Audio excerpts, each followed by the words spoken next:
યુવાન ખૂબ મજબૂત છે. યુવાન તો આજનો પણ મજબૂત છે, કાલનો યુવાન પણ મજબૂત હતો. અંગ્રેજીમાં એક સરસ વાક્ય છે, કેચ ધેમ યંગ. તમે યુવાનને પકડશો તો કોઈ પણ દેશ, સમાજ, કોઈ પણ સમૂહ હશે તો એ સમૂહનો વિકાસ જબરજસ્ત થશે. મિત્રો, કોઈ પણ મોટી વ્યક્તિ જ્યારે બને છે, ફોર એક્ઝામ્પલ ગાંધી બાપુ, તો એ પણ એક સમયે યુવાન હતા. ડોક્ટર આંબેડકર એ પણ યુવાન હતા. ડોક્ટર અબ્દુલ કલામ યુવાન હતા. મધર ટેરેસા એ પણ એક સમયે યુવતી હશે. કિરણ બેદી, દુનિયા, મહારાણી લક્ષ્મીબાઈ, દુનિયાના કોઈ પણ માણસો તમે લઈ લો, શહીદ ભગતસિંહ, સ્વામી વિવેકાનંદ, આ એક સમયે તો યુવાન હશે જ. ભગતસિંહ તો યુવા અવસ્થામાં જ એમણે શહીદી વોરી લીધી હતી. એ જ રીતે જોઈશું તો સ્વામી વિવેકાનંદ પણ યુવા અવસ્થામાં, એટલે 39 વર્ષની આસપાસ એમનું મૃત્યુ થયેલું. તો યુવાન મજબૂત હતો છે. આજનો યુવાન તો જબરજસ્ત મજબૂત છે, કારણ કે આજના યુવાનને આપણે અંડર એસ્ટિમેટ ના કરાય. ઘણા લોકોનું એવું માનવું છે કે આજનો યુવાન એઆઈમાં ઘૂસી ગયો છે, મોબાઈલ લઈને ફરે છે. આવી આપણે નેગેટિવ બાબતો ધ્યાનમાં રાખીએ છીએ, પણ યુવાન જે પોઝિટિવ કરે છે કે એઆઈનો ઉપયોગ કરીને, મોબાઈલનો ઉપયોગ કરીને એ એની જિંદગીની સફળ થઈ જાય છે, એને આપણે જોતા નથી. મિત્રો, ઘણા મારા વિદ્યાર્થીઓ મારા અનુભવમાં આવ્યા છે, બીજા યુવાનો પણ મારા અનુભવમાં આવ્યા છે. એવા ઘણા બધા માણસોને હું ઓળખું છું. એવા ફોર એક્ઝામ્પલ 2-4 વર્ષ પહેલા મારી જોડે એક સ્ટુડન્ટ આવ્યો, વિમલ રાઠોડ. વિમલ રાઠોડ હેર કટિંગનું કામ કરતો હતો, હેર આર્ટિસ્ટ હતો. આપણે ગામડાની ભાષામાં કહીએ તો વાળ કાપતો હતો. તો એ યુવાન આવે ને એને કીધું કે સર, મારે ભણવું છે અને મારે ભણીને નોકરી લેવી છે.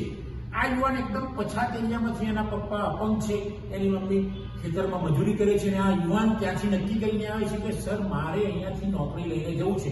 મિત્રો, એ જેવો છૂટ્યો એવો જ એને નોકરીમાં થોડોક રેફરન્સ લે અને અહીંયા કેમ્પસ ઇન્ટરવ્યુમાં બોલાવીને નોકરીમાં લાગી ગયો. આજે મિત્રો એનું એકદમ સ્માર્ટ પેકેજ છે. એની જોડે જ છે મારો બીજો વિદ્યાર્થી પાર્થ પોપટાણી, એ પણ એન્જિનિયર છે અને એ એન્જિનિયરિંગ કરીને પછી લાઇબ્રેરી ફિલ્ડમાં આવ્યો. મેં એને પૂછ્યું કે તું કેમ આવે છે? એ યુવાન નક્કી કરે છે કે મારે આમાં જ મારું કરિયર બનાવવું છે. અને મિત્રો, એ સખત મહેનત કરે છે અને અદાણી જેવા ઇન્સ્ટિટ્યુશનમાં એ જોબ ઉપર લાગી જાય છે.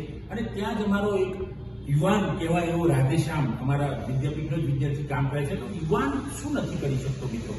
બીજો મારો એક વિદ્યાર્થી મિતેશ પટેલ, જે સાઉથ ગુજરાતમાંથી આવેલો અહીંયા, અને એણે મને આવતાની સાથે કીધેલું કે સર, હું અહીંયાથી નોકરી લઈને જ મારા ગામે જઈશ. મિત્રો, 2 વર્ષ અહીંયા ભણ્યો અને મિતેશ પટેલ અત્યારે હાલ ઉમરગામમાં ડિસ્ટ્રિક્ટ લાઇબ્રેરિયન છે. આવા તો ઘણા બધા યુવાનો છે કે જે ખૂબ આગળ નીકળી ગયા છે. બહેનો પણ ઘણી એવી છે. એટલે આજનો યુવાન જબરજસ્ત મજબૂત છે. એને નેગેટિવ બાબતો કહીને એને નીચે પાડવો ન જોઈએ. એનો વિકાસ થાય. એને જે પણ કર્યું એ બરાબર છે એમ કહીશું, આપણે એની પ્રશંસા કરીશું, તો એ સ્ટુડન્ટ અથવા તો એ યુવાન ખૂબ આગળ જશે. કારણ કે આજના યુવાનને એ તો ખબર પડી જ ગઈ છે મિત્રો કે એને જિંદગીમાં શું કરવાનું છે. વર્ષો પહેલા, ધારો કે અમે ભણતા હતા ત્યારે તો ખબર જ નહીં કે કરિયર કેવી રીતે બનાવવાનું છે, શું કરવાનું છે. કોલેજ કર્યા પછી પણ ખબર નહોતી. જ્યારે આજના યુવાનને તો 12મા ધોરણમાં ખબર પડી જાય છે કે મારે મારા કરિયરમાં શું કરવાનું છે, કરિયર માટે શું કરવાનું છે, કારકિર્દી બનાવવા માટે મારે શું કરવાનું છે, એ બધી જ એને ખબર પડી જાય છે. એટલે હું એવું કહેવા માંગુ છું, એ યુવાન મજબૂત છે એટલે એને મજબૂર નહીં કરવાનો. કારણ કે જો આપણે એને મજબૂર કહીશું નેગેટિવ બાબતો કહીને, અથવા તો તું આ નહીં કરી શકે, તારાથી આ નહીં થાય, આમ કહીશું, તો યુવાન માયુસ થઈ જશે. હકીકતમાં એ બધું જ કરશે. ઈશ્વરે દરેક વ્યક્તિમાં કંઈક અલગ અલગ પ્રકારની શક્તિ આપેલી છે, એટલે તો જન્મ આપ્યો છે એને. અને જો જન્મ એને અહીંયા લીધો છે એટલે એના માટે કંઈક કરવાનું નક્કી છે. એટલે આવા મજબૂત યુવાનને કંઈક નેગેટિવ બાબત કહીને મજબૂર ન કરવો જોઈએ. બધા જ યુવાનોમાં શક્તિ છે. બધા જ, હું તો ઘણા યુવાનોને રોજ મળું છું અને રોજ જુદા જુદી ટેલેન્ટ જોઉં છું અને યુવાનો જોડેથી પણ હું શીખું છું. મિત્રો, ગયા વર્ષે જ મારા ત્યાં 2 વિદ્યાર્થીઓ એવા આવ્યા કે જે લાઇબ્રેરી સાયન્સમાં આવ્યા, પણ એમનું ફિલ્ડ જુદું હતું. એક એન્જિનિયરિંગ, કમ્પ્યુટર એન્જિનિયરિંગ કરીને ધ્રુવ છાયા આવ્યો. તો મેં પણ એને પૂછ્યું કે ભાઈ તું કેમ આવ્યો? કે નથી, મારે એન્જિનિયરિંગ કરતાં આમાં મારું કરિયર બનાવવું છે. અને એ જબરજસ્ત મહેનત કરે છે. એની સાથે બીજો નિલય ગોહેલ છે, એ આઈટીનો માણસ. મેં કીધું આઈટીમાં તમે ફિટ નહીં, કે અમારે આમાં કરિયર બનાવવું છે. અને એ બંને સરસ મહેનત કરી. તો કેટલાય વિદ્યાર્થીઓ મારી સમક્ષ અત્યારે હાલ, કેટલા યુવાનો મારા વિદ્યાર્થી સિવાયના પણ મને મળે છે, એ નક્કી કરે છે. અને આ 2 યુવાનોની મેં વાત કરી, ધ્રુવ છાયા અને નિલય ગોહેલ, આ સરસ મહેનત કરી રહ્યા છે. એમની સાથે બીજા છોકરાઓ પણ છે, ધારો કે બાદલ છે, ભાવિ છે, તો આ લોકો પણ સખત મહેનત કરે છે. તો આજનો યુવાન એ કંઈ પણ કરી શકે છે. માત્ર એને એમ જ કહીશું આપણે, તારાથી બધું જ થઈ જશે, થઈ જશે, થઈ જશે. જો આવા પોઝિટિવ શબ્દો આપણે એને કહીશું બાળકને, યુવાનને, દીકરીને, દીકરાને, યુવતીને, તો એ લોકો એમનામાં એટલું બધું જબરજોશ આવી જશે કે એ લોકો તમારે એમ કરી જ દેશે બધું. આજે મારા ક્લાસમાં એ કહે કે મારી વિદ્યાર્થીની કિંજલ ગઢવી છે, તો એમને અચાનક વાત નીકળીને એમણે કીધું કે સર મારે 100 વીઘા જમીન છે. તો મેં કીધું તમે ભણો છો શું કામ? નહીં કે મારે મારા પગ ઉપર ઉભા રહેવું છે. તો આવા કિંજલ ગઢવી જેવા તો ઘણી દીકરીઓ છે કે જે પોતાના પિતાની વારસામાં મળેલી મિલકત પર ધ્યાન નથી આપતી ને પોતાના કરિયર બનાવવાની વાત કરે છે.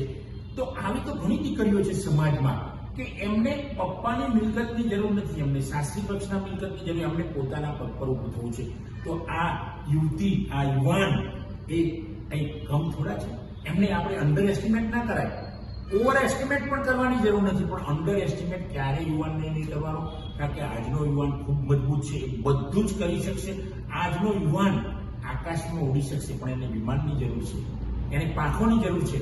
આજનો યુવાન દરિયામાં તરી શકશે, પણ એને નાવડાની જરૂર છે. મદદ આપણે કરવી પડશે, ભાઈઓએ કરવી પડશે, મા બાપે કરવી પડશે. તો યુવાનને, મિત્રો, મારો કહેવાનો એટલો જ મતલબ છે કે યુવાનને ક્યારેય અંડર એસ્ટિમેટ ના કરતા. દુનિયાની અંદર જે પરિવર્તન આવ્યું છે એ યુવાનોના કારણે જ આવ્યું છે. અને ભારત જેવા મોટામાં મોટી વસ્તી યુવાનોની ધરાવતા દેશમાં તો યુવાનો કંઈ પણ કરી શકે છે. યુવાનો બદલાવ પણ લાવી શકે છે. યુવાનો સખત મહેનત કરે છે, સખત ભણે છે, નવી નવી ડિગ્રીઓ લે છે.